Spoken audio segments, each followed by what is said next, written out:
धर्म की आंखें नम थी। वो बार बार विहान को जगाने की कोशिश कर रहा था, लेकिन विहान अब भी शांत था, एक मुर्दे की तरह। चेहरा पीला, होंठ नीले और उसका शरीर बर्फ सा ठंडा हो चुका था। रोशनी की आंखों से भी आंसू बहने लगे थे। वो कांपती आवाज में विहान को पुकार रही थी। उठ जाओ विहान, मुझे कहते रहते थे कि मैं सोती रहती हूं। मैं तो हर बार जाग जाती थी, तुम क्यों नहीं जाग रहे? जाग जाओ विहान, जाग जाओ। रोशनी फूट फूट कर रोने लगी। धर्म और रोशनी दोनों घायल, थके हुए विहान के बेजान देह के पास झुके हुए थे।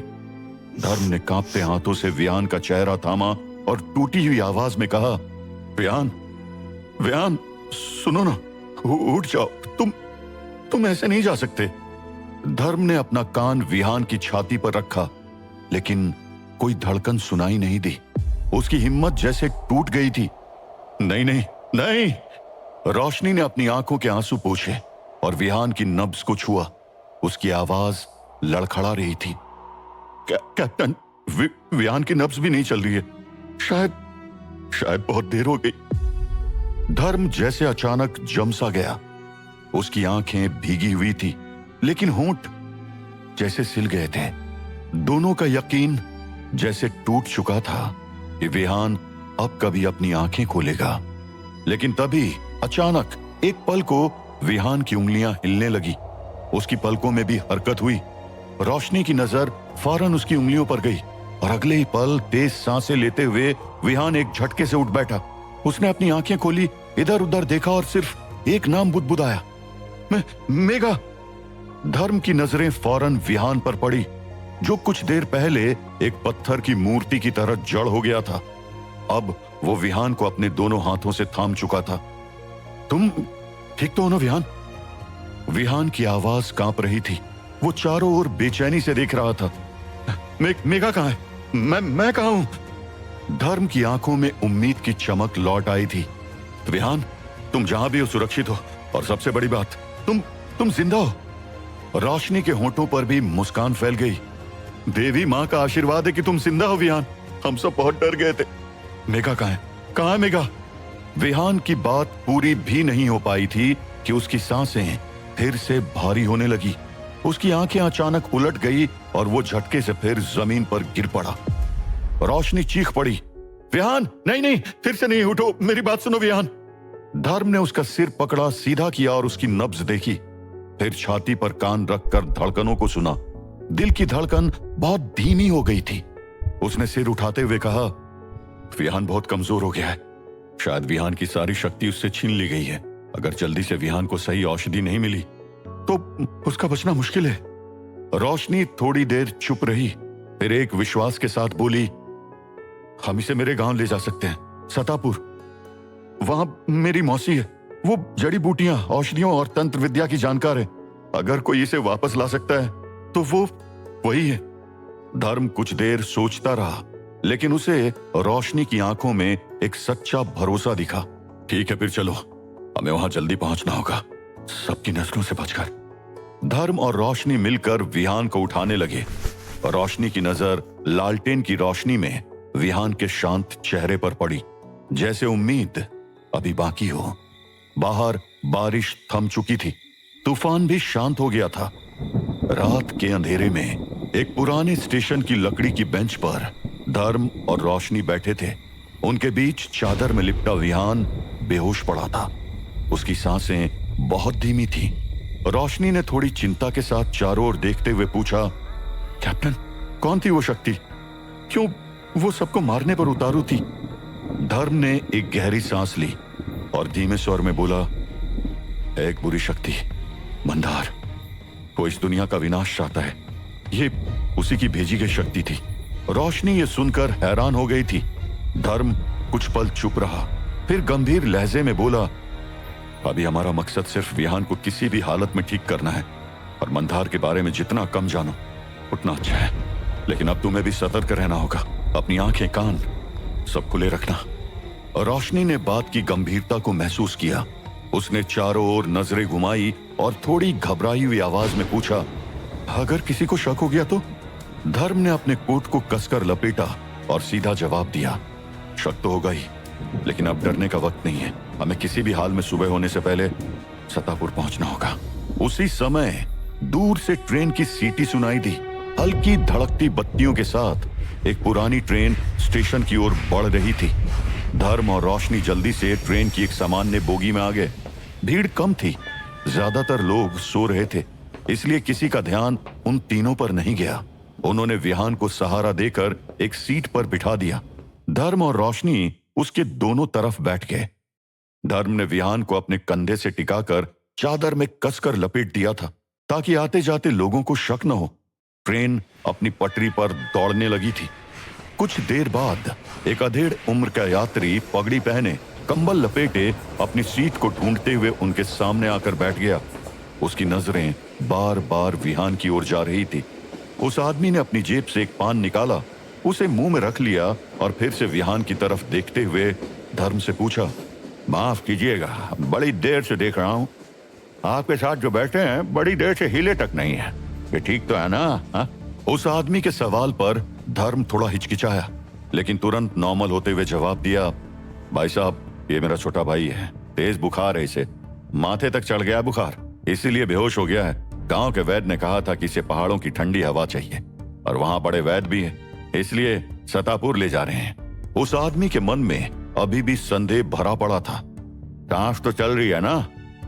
तभी रोशनी ने उसकी बात काटते हुए कहा, वो जड़ी बूटी दी है ना, तो नींद गहरी है, इसलिए सांस बहुत धीमी चल रही है, वैद्य जी ने यही कहा था। तभी धर्म ने अपनी जेब से एक छोटा ताबीज निकालते हुए उस आदमी को दिखाया और कहा, ये देखिए, वैद्य जी ने दिया है, खुद शंकर बाबा के मंदिर से मंगाया है, रक्षा करता है ऐसे रोगियों की।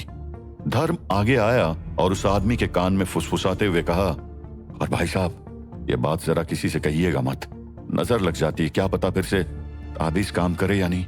वह आदमी थोड़ी देर चुप रहा और फिर सिर हिलाते हुए बोला, भगवान भला करे, सतापुर की औषधि मशहूर है, कई जगह जा रहे हो। वह आदमी कुछ और सवाल पूछता, इससे पहले धर्म ने उसकी नजरों से बचते हुए अपनी जेब से एक पाउडर निकाला और चुटकी बजाते हुए उस आदमी की तरफ उछाल दिया। अगले ही पल वह आदमी गहरी नींद में सो चुका था। ट्रेन धीरे धीरे पहाड़ियों की ओर बढ़ने लगी थी और खिड़की के बाहर पेड़ों की परछाइयां दौड़ती दिख रही थी। सुबह होने वाली थी। ट्रेन से उतरने के बाद धर्म और रोशनी विहान को पकड़े एक पगडंडी पर चले जा रहे थे। विहान का सिर धर्म के कंधे पर टिका था। धर्म थकावट से चूर हो चुका था। उसने पूछा, और कितनी दूर है? रोशनी भी थकी थकी सी थी।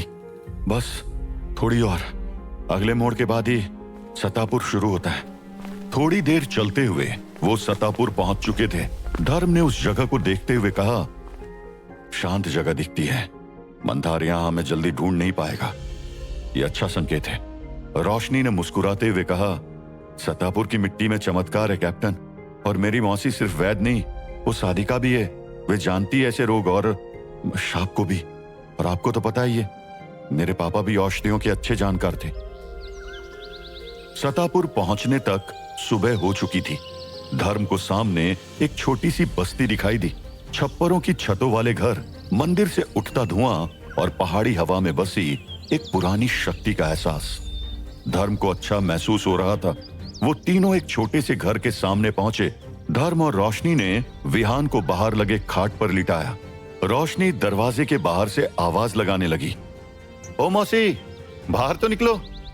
रोशनी की आवाज सुनकर लगभग 35-37 साल की एक औरत रुद्राक्ष पहने घर के अंदर से बाहर आई। रोशनी दौड़कर उस औरत के पास गई और उसे गले लगा लिया। वो रोशनी की मौसी थी।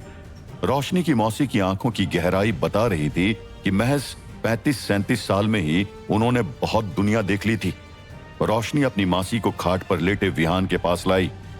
पहले उसने धर्म की ओर इशारा करते हुए कहा, मौसी, ये कैप्टन धर्म है, जिनके संगठन में पहले पापा काम करते थे और अब मैं। फिर रोशनी ने विहान की तरफ इशारा करते हुए कहा, और ये विहान है, इसकी सांसें टूट रही है, कुछ भी करके इसकी जान बचा लो।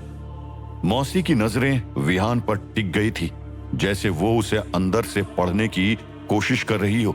मौसी की नजरें बता रही थी कि उन्होंने विहान की हालत को एक नजर में समझ लिया था। अचानक मौसी ने अपनी आंखें बंद की और बोली, बहुत अंधेरा चिपका है इसके साथ, लेकिन अभी देर नहीं हुई, इसे अंदर ले चलो और कोई न देखे। धर्म और रोशनी राहत की सांस ले रहे थे। विहान अब भी बेहोश था, लेकिन सतापुर की हवाओं में एक रहस्य था और शायद एक उम्मीद भी। लेकिन एक उम्मीद खत्म हो रही थी। वहां से हजारों मील दूर बर्फ से ढकी उस अंधेरी गुफा में, हिमालय की उस काली गुफा में मंदार धीरे धीरे किसी को घसीटता हुआ ला रहा था। उसने अपनी मुट्ठी में किसी के बाल पकड़े हुए थे। वो थी मेघा, और उम्मीदों से टूटी हुई मेघा। उसके कपड़े जगह जगह से फटे हुए थे, चेहरे पर खून की सूखी धारें थी और होंठ सूख कर सफेद पड़ चुके थे। मंदार के चेहरे पर अहंकार की चमक थी, तो मेघा के चेहरे पर डर। उसने मंदार को पहली बार देखा था। कौन हो तुम? क्या चाहते हो तुम? मंदार मेघा को घसीटता हुआ जैसे जैसे आगे बढ़ रहा था, रास्ते में दीवारों पर बने तांत्रिक चिन्ह जलने लगे थे। मानो मंदार की मौजूदगी से वो रहस्यमय निशान खुद जाग उठे हो। उसका अहंकार उसके बढ़ते कदमों के साथ और फैलता जा रहा था। उधर मेघा का डर भी उतनी ही तेजी से बढ़ता जा रहा था। मुझे कहां ले जा रहे हो? मुझे छोड़ दो, मुझे घर जाने दो, मुझे मेरे विहान भैया और महेश भैया के पास जाने दो। मेघा के मुंह से विहान का नाम सुनते ही मंदार रुक गया और मेघा को वहीं जमीन पर पटक दिया। अपने उस विहान भैया की वजह से ही तो तुम यहां हो, लेकिन अब तुम उनके पास वापस नहीं जा सकती। मेरी शैतानी छाया ने तुम्हारे दोनों भाइयों को खुद अपने हाथों से मार डाला है। मेघा चीख उठी, नहीं, ऐसा नहीं हो सकता। मंदार हंसते हुए उठा और इस बार उसने मेघा के पैरों को पकड़कर घसीटना शुरू कर दिया। ऐसा हो चुका है। मंदार न कभी किसी से हारा है न हारेगा। मंदार ने जन्म लिया है इस दुनिया पर राज करने के लिए। मेघा का सिर दीवार से टकराता जा रहा था। उसका सिर जितनी बार दीवार से टकराता, उतनी ही बड़ी चीख गुफा में गूंजती। मेघा का चेहरा खून से सन गया था, लेकिन मंदार को इससे कोई फर्क नहीं पड़ रहा था। गुफा के सबसे अंतिम छोर पर एक पत्थर का भारी दरवाजा था। उस दरवाजे के पास आकर मंदार ने कुछ मंत्र पढ़ने शुरू किए। दरवाजा खुद ब खुद खड़खड़ाते हुए ऐसे खुलने लगा जैसे कोई शैतानी आत्मा जाग उठी हो। उसके भीतर थी एक संकरी काल कोठरी, बंद, अंधेरे और सड़ी गंध से भरी हुई। मंदार मेघा को घसीटते हुए अंदर ले आया। ये वही काल कोठरी है जहां कईयों ने अपनी आत्मा का बलिदान दिया, और आज इस अंधेरे में तुम्हारी आत्मा भी धीरे धीरे टूटेगी। इतना कहते हुए मंदार इतने जोर से हंसा कि पूरी गुफा एक पल के लिए कांप उठी। अपनी बात खत्म करके मंदार ने मेघा को जमीन पर घसीटते हुए एक तरफ उछालकर फेंक दिया। मेघा का सिर दीवार से टकराया, एक तेज आवाज आई और मेघा के मुंह से कराह निकल पड़ी। वो भयंकर दर्द में थी। क्यों कर रहे हो ये सब? क्या बिगाड़ा है तुम्हारा मेरे भाई ने? मंदार ने चीखते हुए कहा। मंदार का रास्ता काटा था उसने। सब मरेंगे, जो मेरे रास्ते में आएगा सब मरेंगे। मंदार ने एक अग्निकुंड तैयार किया और मेघा को उसके ऊपर जंजीरों से बांध दिया। मेघा उससे मिन्नतें कर रही थी कि वो उसे छोड़ दे, लेकिन मंदार को कुछ सुनाई नहीं दे रहा था। अग्निकुंड की आग की गर्मी मेघा को झुलसा रही थी।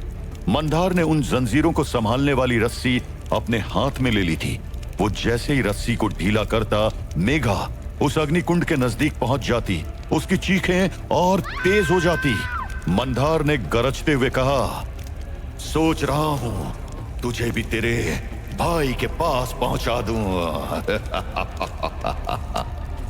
मंदार जोर से हंसा और फिर अपने हाथों से रस्सी छोड़ दी।